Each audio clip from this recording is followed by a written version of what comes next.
Hi, welcome to Eric's Little Welsh Garden. Myself and a number of other channels have recently been invited by Liz at By the Farm to do a collaboration video on our 3 most favourite go-to homesteading and gardening books. Now, if you're a regular viewer of mine, you'll be very familiar with Liz already. However, there are loads of amazing channels also involved with this that you might not have come across before. So after watching this video, please head down to my description and check the other channels out because there's some fabulous ones there. So nowadays with smartphones, search engines and YouTube, we don't really need to rely on books like we used to. However, when I was asked to do this, there were 3 books that stuck out in my mind straight away that I wanted to talk to you about. They're books I've had for a long time, they mean something to me, and I'll probably always have them on my bookshelf. So I'm really keen to show you my favourite go-to books. So the first book that I'm going to be talking about is Living on 1 Acre or Less. Now this is written by a lady called Sally Morgan. She is the editor of the Soil Association Organic Farming magazine and she owns her own organic farm. So this is written with amazing experience and she talks through every single aspect of owning a smallholding in the UK. Now it's written really well, really easy to understand, and she talks kind of about everything you can imagine when it comes to a UK smallholding.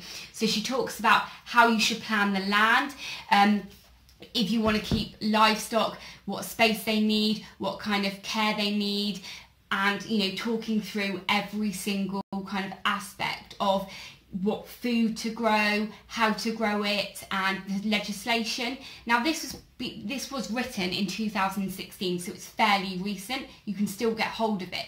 But why this book is, so important to me and means a lot is because I was given this book by my boyfriend when we actually put the offer in on the house I'm sitting in back in 2016. So it was a really new book out, and I was the driving force behind wanting to move to the countryside and get away from the city and the rat race.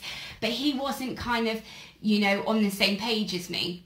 But when he got this book for me, he actually read it first, and he was able to kind of be inspired by it, and then we were able to talk about kind of when we got the house, if we were going to still get the house, because there was a lot of issues when we went through the process of purchasing the house. And we talked about the ½ an acre of land that we had, how we could make that profitable for us in terms of food and livestock and stuff like that.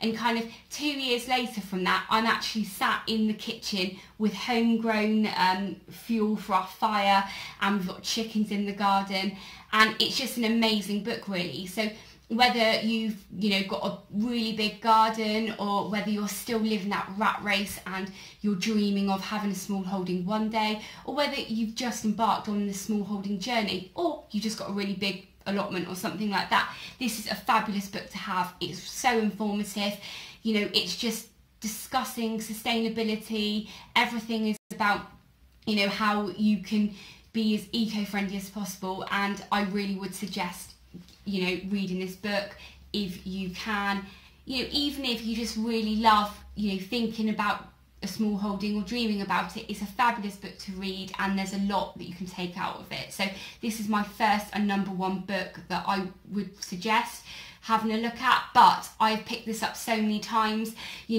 when for instance we were thinking about getting pigs, there's a double-page spread on just keeping pigs and the pros and cons and stuff like that. And it's just great if you've got ideas but you're not really sure about how you can implement them in your garden. So yeah, that one is my #1. So my second book that I want to talk to you about is Secrets and Tips from Yesterday's Gardeners. Now this was originally published in 2004 by Reader's Digest. Now this book really just symbolises kind of the start of my kind of gardening journey as an adult really. I got this book for 50p from a car boot sale, and this kind of predates the internet. So this was when I wanted to get a gardening book and I'd go to the library or buy a book in a shop and things. So You know, I mean, I remember buying this book, and I remember chatting to the lady at the car boot sale, and she was like, oh, why do you want to buy this book? And I was saying, like, I love gardening, and kind of, you know, it was great. Now, this book kind of covers lots of different aspects of gardening, so it's only got a really small amount of kind of vegetable growing information, but it's got, you know, information about kind of planting bulbs, how to prune trees, and you know, perennial plants, annuals, and kind of a full range of gardening information, really, like lawn care, how to build a compost heap and stuff like that. And you know, I don't think I'll ever get rid of this book. I do pick it up from time to time,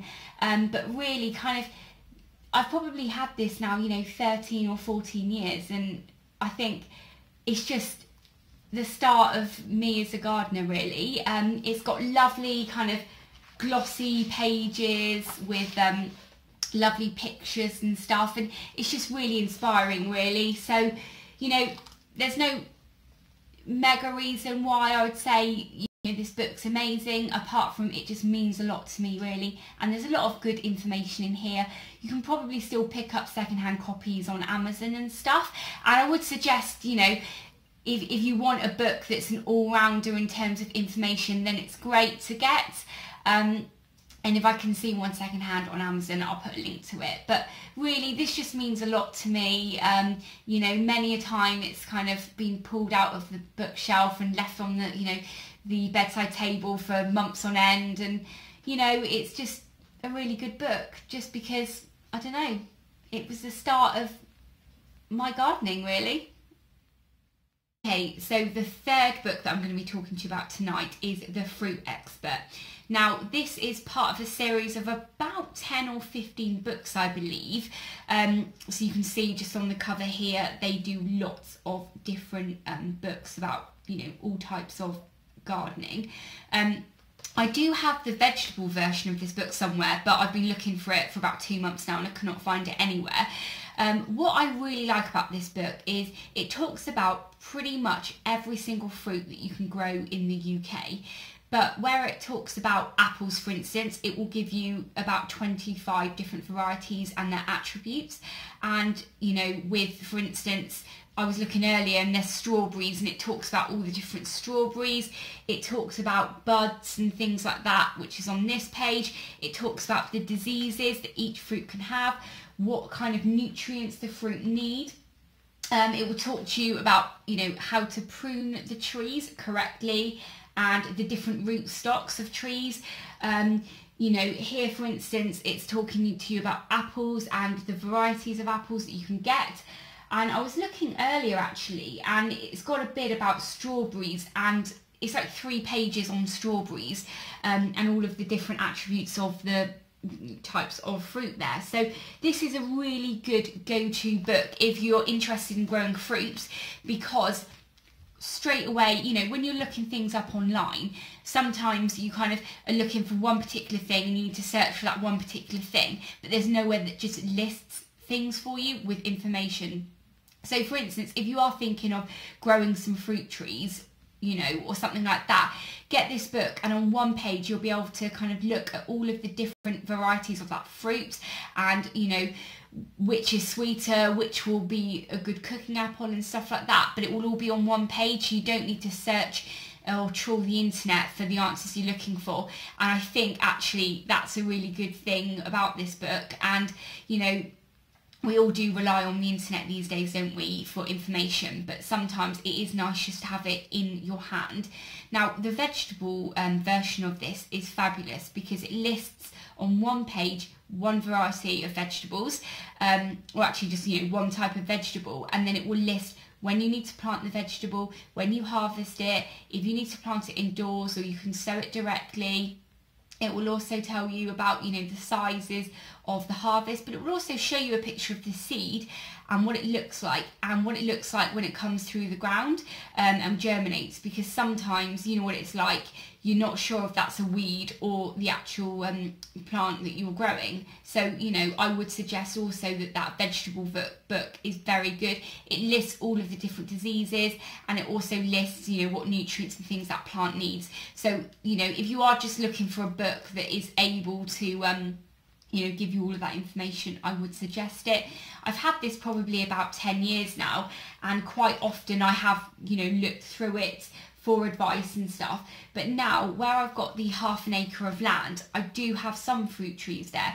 Some, you know, aren't doing very well and need to be cut down, unfortunately. So I will be coming to use this book again to get a really good idea of, you know, what the best type of fruit is, because, you know, it depends what kind of space you have, what type of light you have, you know, depends on the root stock or the type of fruit, really. So yeah, fabulous book.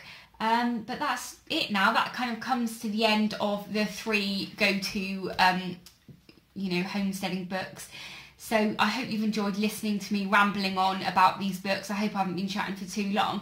But thank you very much for watching. And if you're new to my channel, don't forget to hit that subscribe button and ring the bell so you can be notified of my latest videos. Thanks very much for watching. Take care. Bye.